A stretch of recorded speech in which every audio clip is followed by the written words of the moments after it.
Hey, everybody. Welcome back to Philosophy 160 Intro to Ethics. Once again, Professor Cocolet here. Today, I'm going to be talking about the Peter Singer article, which you should have read, Famine, Affluence, and Morality. It's a super famous article. And here's Peter Singer again. And he is, again, as I mentioned, the founder of the animal rights movement, more or less, or one of the main early pushes in that movement. We'll be talking about his general philosophic view of morality that's called utilitarianism starting next class. But today we're just going to talk about his initial argument. And even if you don't end up accepting everything he thinks, one thing to know is most people end up, after they think about morality and take a course on it or just are taught about morality growing up, they tend to assume something that we'll call the moral principle of beneficence. And so it's a kind of technical term. You might have heard of the idea of people being benevolent, but these are kind of outdated words. But basically, the idea of beneficence is that morality calls on you to promote happiness, well-being, and good lives in other people. So you should help other people. And the other side of this is you should avoid causing suffering, harm, or bad lives. So, just think of it's a morally good thing to help a little lady across the street who otherwise maybe she would fall or she couldn't go get food at the grocery store. So doing good deeds is often a morally good thing, and morality calls on you to do that. And if you don't do that, you might think that's part of what being a jerk is. Thinking back to the Schwitzgebel. So most everybody thinks morality involves some kind of demand on us to be beneficent towards others. And roughly, you can say part of morality is being committed to promoting the good and avoiding the bad. And we'll talk more about this as we go on. You'll be learning about different theories of the good life. So one question would be, what's the target here? Uh, but for now, you can just think of a simple case like that. Now, there's going to be a second major moral principle we're going to talk about that a lot of people intuitively buy into. That's called respect for persons. And so this is the idea that people have as individuals rights to life and liberty and to live their life the way they choose. And we'll see that's called a right to autonomy. Autonomy is just a word derived from the Greek for auto is self and nomos is principle or governance. So autonomy is self-governance, self-determination. And so we typically think it's immoral to disrespect or violate people's rights, which would include a right for them to choose how they want to live their life and be free to do that. So one thing you'll see when we go forward is it can seem there are cases where these conflict. So we think beneficence, morality tells you to do good for people, but respect for person says we have to also respect people's rights and their ability to make up their own decision. So think of the following case. These could conflict where you might think, well, I'm in a situation where I want to do the good thing. I want to promote people's well-being and happiness, but I also want to avoid disrespecting people's rights. Sometimes it looks like those can conflict. So my go-to case is your roommate tells you they're going to stop smoking cigarettes. Uh, they throw out all their cigarettes. Then you go out, and when you come back, they've gotten drunk and have stumbled to the store or wherever. I guess maybe they got it delivered because we're in COVID, and they have smoked a ton of cigarettes, but there's a bunch left, and they've got alcohol. Maybe they're trying to cut back too. And you might think, look, if I just throw out the cigarettes, uh, then my roommate won't be tempted to smoke the rest of these. And now that'll be good for them. So it's going to be good for them in the long run if I just throw out these cigarettes. I think they won't really do this again. So this will be, but if they're around, they'll probably smoke the rest of these. I'm going to throw them out. I'll do a good deed here. But then if you did that, your roommate might be like, who the hell are you? Like, I should live my life however I want. So they're making an appeal that you would be disrespecting them as a person if you did this thing. And the thing would be beneficent, maybe. Let's just assume it would be, right? It would actually promote their well being and their quality of life. But they think, who are you to live my life for me? That's the idea of respect for person. So we'll be seeing there's going to be these kind of conflict cases and questions about how to understand what's going on in tough moral cases. But for now, we want to just focus on this principle of beneficence. So if you abstract or bracket those kinds of cases where maybe being beneficent, you might think there's some reason not to do it because it's like some might infringe on someone else's ability to lead their own life or something like that. If there's nothing like that in play, you might think, well, look, okay, in all the other cases, it's always morally good to help people, right? So if they were going to welcome your help and wouldn't complain about it, it would be morally good to be beneficent. So that's what most people think. But there's a question of how beneficent do you need to be a morally good person or a morally okay person? And that's what we're going to be focusing on for now. So Singer roughly proposes the following principle for you, a principle of beneficence. If it's in your power to prevent something very bad from happening without thereby sacrificing anything of comparable moral importance, then morally you ought to do that. So he thinks that here's a principle he's going to state to help you clarify for yourself exactly what is morally required regarding beneficence.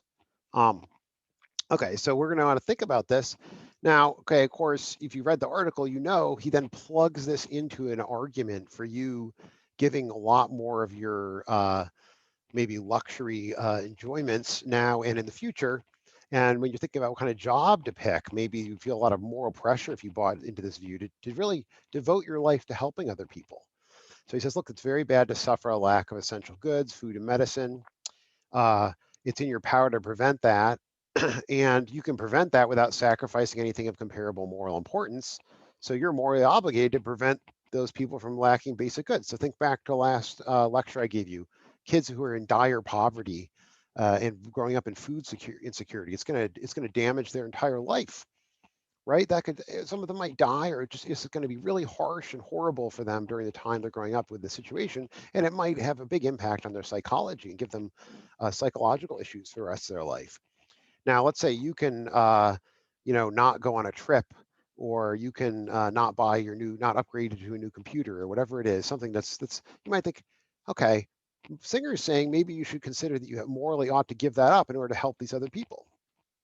So, okay, to understand what he's saying here, you need to focus on the details of the language, and this will be a recurring theme with these articles. You want to kind of get into the details. Can we prevent some people from lacking basic goods without sacrificing anything of comparable more importance? So now he's leaving it up to you to use your own judgment about what you take to be of comparable moral importance. He's not telling you that it's one or the other. So you'd have to know what this principle would demand of you. You have to make up your own mind about what's morally comparable. So here's an example. There are starving people in other countries, or in Kansas. There's a kid who's starving. The question is, what kind of sacrifice would be morally comparable? So if you're like me, and I think Singer thinks you will be, you don't think giving up your drinks at Starbucks or getting a new iPhone, that's a cost to you. It's not totally like it has no impact on your quality of life. But is the suffering you would get by not having that comparable to the suffering of these kids? No. So that's my judgment. You have to make your own judgment about what is morally comparable. Um, Okay, what about if you had to give up, if I had to stop saving money for my kids to go to college? Is that morally comparable? Well, okay, I think maybe it is. I'd want to say more about it and think more about it, but it's certainly closer than like upgrading to a new computer. So you have to make your own judgment about this stuff. And roughly, I think you can distinguish between morally trivial sacrifices, significant ones, onerous ones, and then comparable ones. So, um, you might think of like you could give up some fleeting superficial pleasure, like, oh, you can't have, a latte when it would taste good. There might be more significant ones, like something that's going to significantly reduce the quality of your life. So if I were to cut out something more significant, maybe you take a different career so you can help other people more. And there might be more of the onerous sacrifices. And if you sort of divide them up that way, then you could kind of maybe decide which things are comparable or not. So this is just a toy way for you to start thinking through your own judgments. Um, Okay, now why would you accept Singer's really strong principles? That's one thing you might start wondering here is, okay, I'm starting to understand his principle. If I accept his principle, then it's saying I should be giving up all these goods I have in my own life and bearing lots of hardships, as long as the thing my suffering is not morally comparable to the suffering I'm gonna eliminate over there. I should keep doing it. So it's a quite demanding principle. So here's how he tries to kind of get you to buy into this. This is one way to read his argument is, think of the following case. I'll call it low cost pond. Suppose you're walking by a pond. So you can look up here. I got a photo from campus. You're all alone. It's very cold out right now, right? You see a small child is drowning in the shallow water lake. There's no way he's going to get out by himself. Now, let's just suppose you can save the child easily with no risk to your own life. Um, but you will ruin your shoes, and you'll need to buy new shoes. That's a cost. It's annoying, and it's going to cost you money. but otherwise you'll suffer no harm in helping. So let's say you assume maybe it's not so cold out. Let's say you knew that it's the summer. You're not no Feb freezing. The first thing you want to know is just to make a judgment. Do you think morally you ought to dive in? Yes or no? Would you be doing something morally wrong if you did not dive in and save this kid? You just let him drown, walked away. Okay, now I'm assuming most of you or many of you will say you're morally ought to dive in, and it would be morally wrong not to. What you need to ask yourself is what principle justifies your judgment in that case. So that's, you want to try to state a principle that would support your claim about the pond case. Okay, well, here's one, what I'll call Singer's strong principle that we've been talking about. So if it's in your power to prevent anything bad from happening without sacrificing any comparable moral importance, then you ought morally to do it. So his actual statement here, he just says something bad from happening, and then he says anything comparable. So, okay, if that principle is true, it justifies the claim that you ought to dive in. Now, so the challenge for you is, I think, if you don't want to accept Singer's strong principle, and you don't want to accept the implications for giving up tons of stuff in your own life that you ought to morally help people in other countries or poor kids in Kansas, and you ought to really be much more beneficent and selfless. If you want to reject that, then you need to think, what other principle could be explaining why I think it's wrong not to dive into the pond? If you think it's okay to dive into the pond, then we want to know, what principle do you think justifies that? So in the article, Singer mentions a weaker principle. And so one thing to notice is you need to look at these principles and think, okay, which one do you think is more plausible independently, but then also which one is driving your thinking in the pond case? Here's his weaker one. If it's in your power to prevent something bad from happening without thereby sacrificing anything of moral significance at all, then you ought morally to do it. So I would say saving a kid from drowning is you're preventing something really bad from happening. I don't think getting your shoes wet and needing new shoes in that context is morally significant. So I don't think that should even rise to the level of deliberation morally in this case. If that's right, then this weaker principle would also support the claim about diving into the pond. And so what you want to think about now is, how would the implications of this change of his initial argument? So in his initial argument, he said you have to keep giving up stuff until what you're giving up is of comparable importance to what you're saving. Now you would just say you have to keep giving to people in need until you're giving up something of moral significance. That's going to be a less demanding standard, but it's still going to be quite demanding. You might think about, it might still be more demanding than what you ordinarily live up to. So that's the first thing you want to do, is think about the pond case and what justifies it. So I'm going to pause here for your think sheet. You're going to be thinking, what do you think about that first pond case I gave you? What do you think you morally ought to do?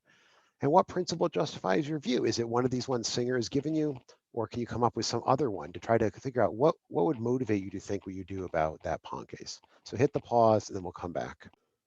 Okay, so welcome back. Hopefully you wrote down Singer's principles, what you thought about the case, and then what's driving your thinking of the case. And so you want to get used to kind of dig into this stuff.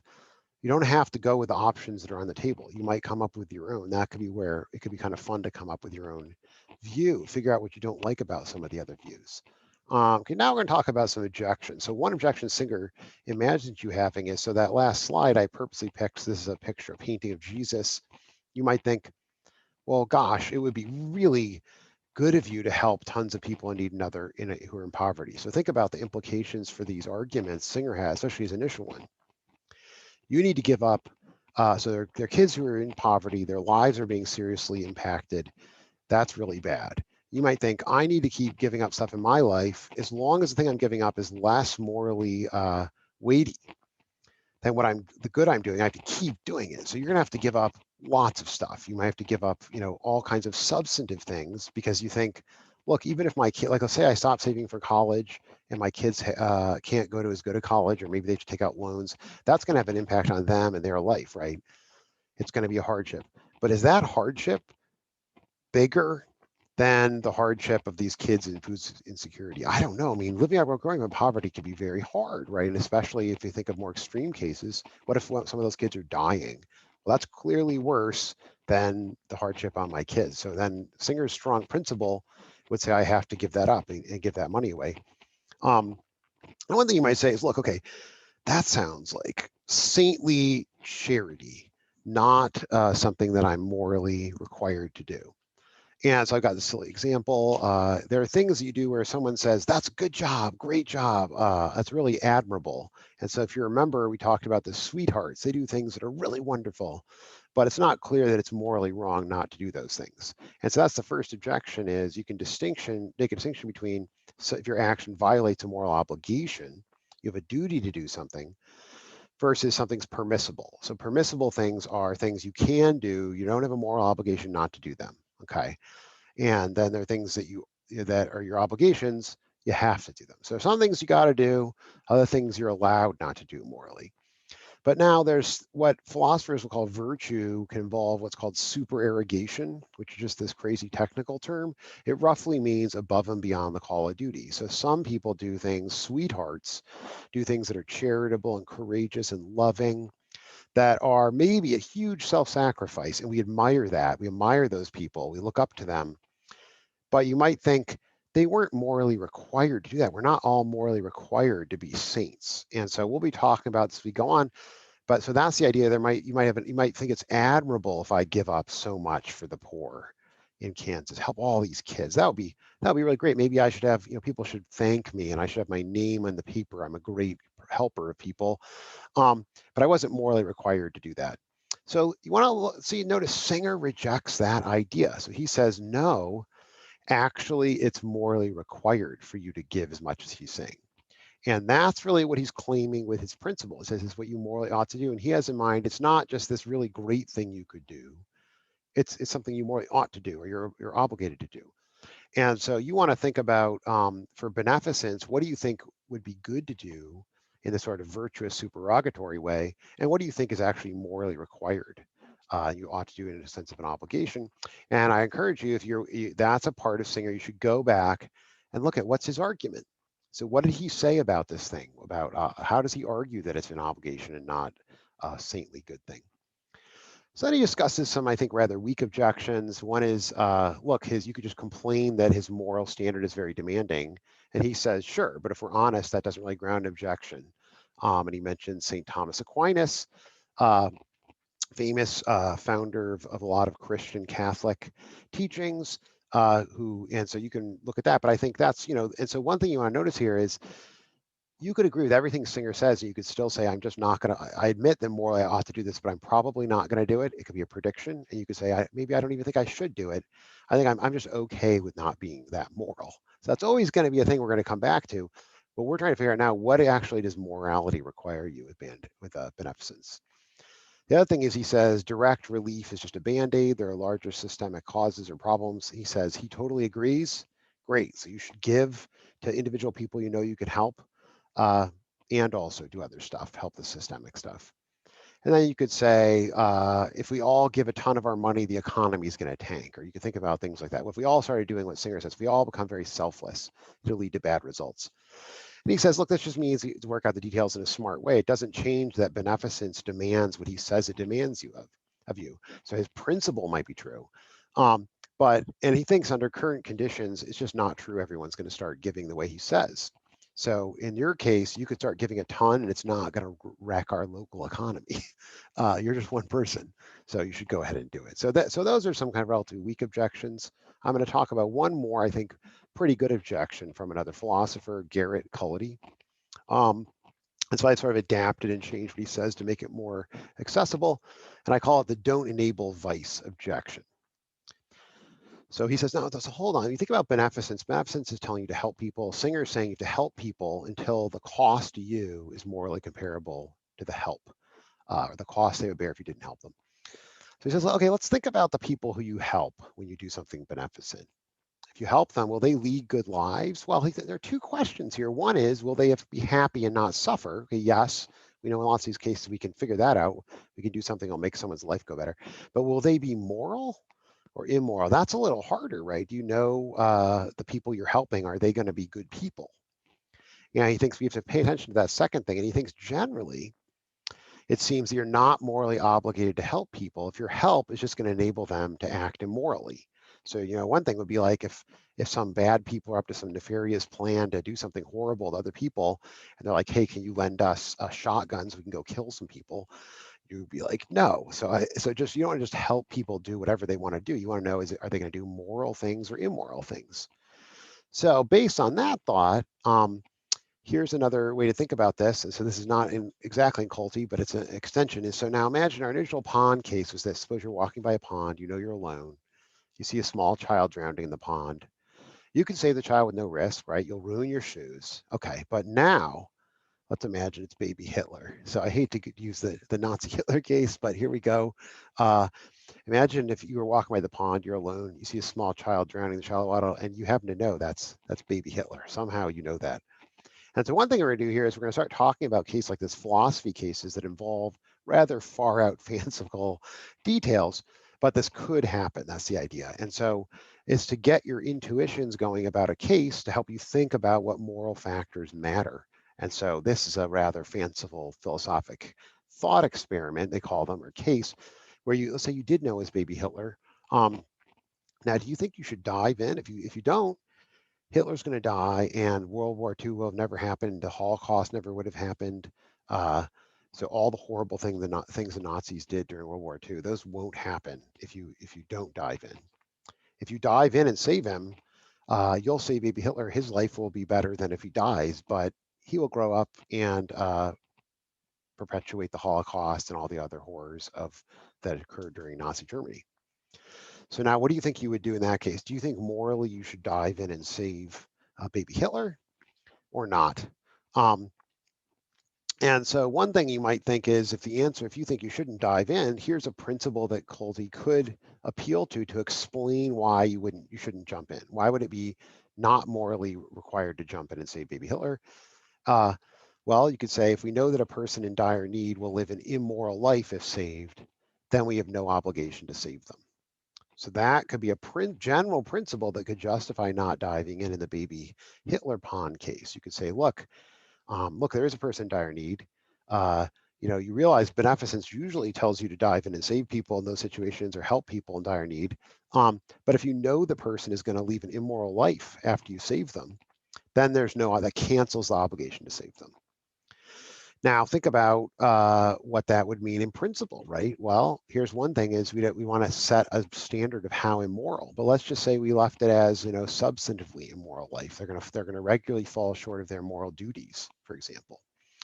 And this is where the way Kelly's argument ends up applying to Singer is, he says, look, if Singer's right about what beneficence requires, then most people you help are immoral.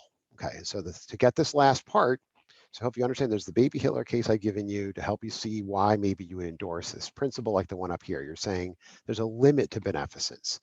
You don't need to be beneficent if the help is going to save someone that is then going to live an immoral life. Okay, now think about it. If Singer is right, what morality requires is that we be these very selfless people, right? So Singer's morality of beneficence is very demanding. Few of us right now are going to be morally good people according to Singer's standard. I certainly don't give up my own goods until what I'm giving up is morally comparable to what the other person would suffer if I don't help. I'm not that giving.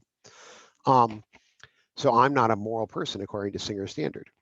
Well, think about it. All these people you would save in other countries or in rural Kansas or wherever they live in Kansas, they're in poverty. All those kids, are they going to grow up to be people who live up to Singer's standard? Cullity's point is, no, they're all going to look immoral, just like probably you and I are, unless you're a very beneficent person right now.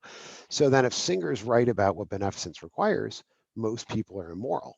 And then if we've accepted this principle up here, if you know a person in dire need will live an immoral life if saved, you have no obligation to save them. It turns out this principle basically blocks the conclusion that you need to help all these people in need that initially you might think you would get from Singer's principle. So this is a pretty interesting objection. The reason it's interesting is because it gets at another set of moral considerations Singer hasn't talked about. And then I've given you a new case to build on, and then I've tried to state a principle for you that would be a counter principle. That you'd want to do is you'd want to reject Singer's principle the way it's stated and accept this one, and then find a way to combine those together into a coherent general view of what beneficence requires and where the limitations of that requirement fall. So that's where we're going to be heading in the class. Now, after this video is done, you'll do the second part of the think sheet. get down what you think about this quality case and that I've set up for you. And what we'll be doing going forward is trying to think more about the contours of what do you think beneficence requires? What are its limitations? How demanding is it? When is it a virtue? When is it a requirement? So those are going to be the questions. And next class, we'll be turning to utilitarianism. That's a moral theory that puts beneficence at the center of the entire moral life. It's sort of the foundation of all moral thinking. So that's where we're headed, and I hope you enjoy the rest of your week. I'll talk to you on another video. It will be out on Wednesday very early in the morning. And yeah, stay warm, and I'll talk to you soon.